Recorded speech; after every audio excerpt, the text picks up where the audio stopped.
Hola, por la gracia de Dios, nuevamente estamos juntas para aprender de su palabra y aplicar sus principios a nuestras vidas. En esta lección vamos a ver unas imágenes para entender de qué reyes estamos hablando ahora. De lo contrario nos podemos confundir. Es que se nos complica un poquito porque los reyes de Judá e Israel tenían el mismo nombre algunos y en momentos reinaban al mismo tiempo. En el reino del sur, Judá, vimos a Joás, quien fue criado por Joiada, quien reinó por 40 años. Él murió y empezó a reinar su hijo Amasías, mientras que en el reino del norte estaba reinando la dinastía de Jehú. Al morir Jehú, su hijo Joacás asumió el reino por 17 años, y al morir se sentó en el trono Joás, su hijo. El pasaje que hemos leído de Segunda de Reyes nos refiere tanto a Amasías, rey de Judá, como a Joás, rey de Israel. Joás, rey de Israel, fue testigo del reinado de Joacás, su padre. Él, de hecho, conoció las hazañas de su abuelo Jehú cuando acabó con la dinastía de Acab, y también supo que su padre oró a Jehová cuando estuvo bajo el cruel yugo de Hazael, rey de Siria, y no pudo desconocer que Dios les había enviado un Salvador. Y puedo asegurar que lo sabía, porque los reyes sucesores debían leer las crónicas de sus antecesores, y esto estaba registrado. El problema de Joás es que no discernió por qué Siria ya no podía tener victoria sobre Israel, a pesar de que los dejó con un ejército muy reducido. Tan difícil era para Joás reconocer que Dios en su misericordia les envió un Salvador para que Siria no pudiera más derrotarlos, porque el Señor recordó su pacto con Abraham, Isaac y Jacob, y no quiso que fueran exterminados. Fue por amor de su pueblo que estaba en aflicción, por su remanente que estaba en Israel. Una persona, si es sabia, debe entender que las cosas no pasan fuera del conocimiento y soberanía de Dios. Quien no toma en cuenta este principio va a vivir en ignorancia, dando tumbos, en desconciertos, en incertidumbres y por último, sin Dios, valiéndose de su propia opinión. Lamentablemente, Joás continuó la religión paralela que empezó con Jeroboam en Israel y continuada por su padre Jehú. Creyendo honrar a Jehová, se rebelaba contra él. Por eso el Señor en la evaluación final de su vida dice: «E hizo lo malo ante los ojos de Jehová. No se apartó de todos los pecados de Jeroboam, hijo de Nabat, el que hizo pecar a Israel, en ellos anduvo». El rey y el pueblo se acostumbraron a vivir en la religiosidad y se contentaron con la tradición religiosa nacional. Se acomodaron a una religión que les aliviaba sus conciencias y rendían culto a Dios a su manera, pasando esta fe, entre comillas, a sus generaciones postreras, y no honraban a Dios según lo establecido por Él en su palabra. Hoy en día también sucede esto. Se transmite a los hijos una fe con fachada de cristianismo y se pasa de generación a generación, porque el simple hecho de no oír atentamente la voz de Dios. ¿Qué clase de fe estamos dejando como legado? ¿Una que no sea cómoda a nuestro gusto personal?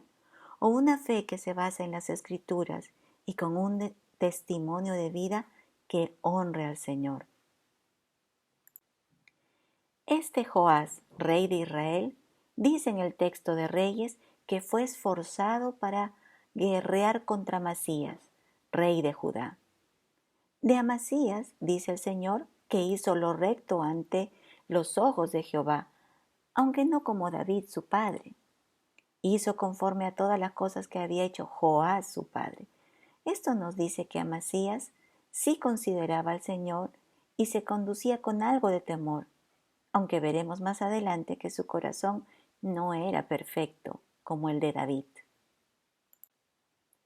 A Amasías se le ocurrió retar a Joás y le mandó decir que se vieran cara a cara, A lo que Joás, el rey de Israel, le respondió diciendo: Entonces Joás, rey de Israel, envió a decir a Amasías, rey de Judá: El cardo que estaba en el Líbano envió al cedro que estaba en el Líbano, diciendo: Da tu hija a mi hijo por mujer.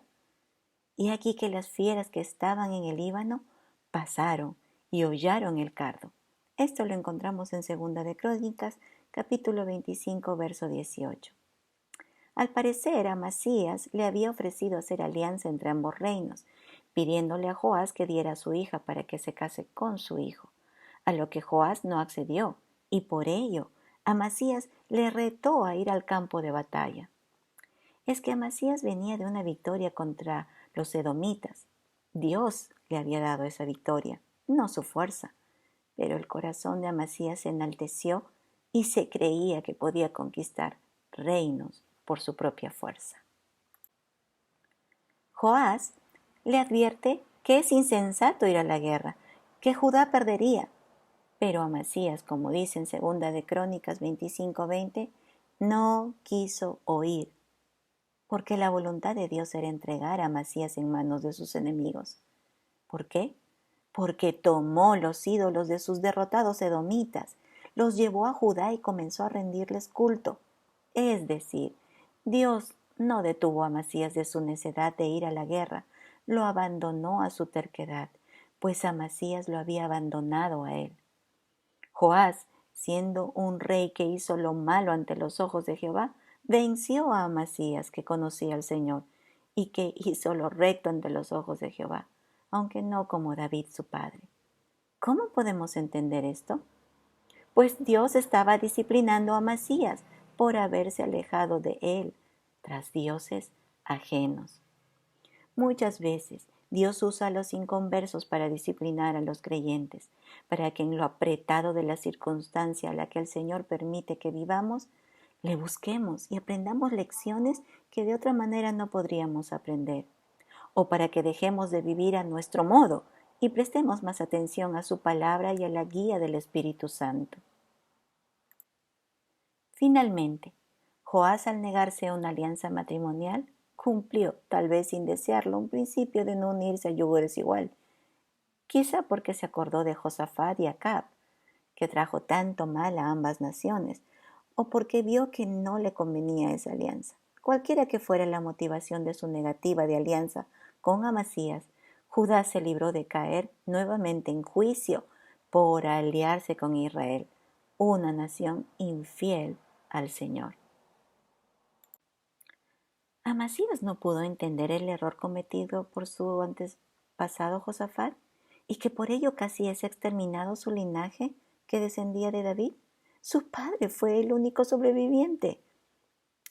Esto sucede en la vida de un creyente cuando no escudriña las Escrituras y no aprende a vivir según el escrito está.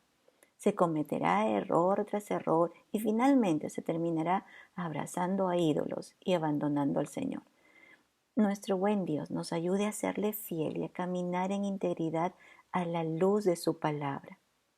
Nos vemos en la siguiente lección. Dios mediante. El Señor las bendiga.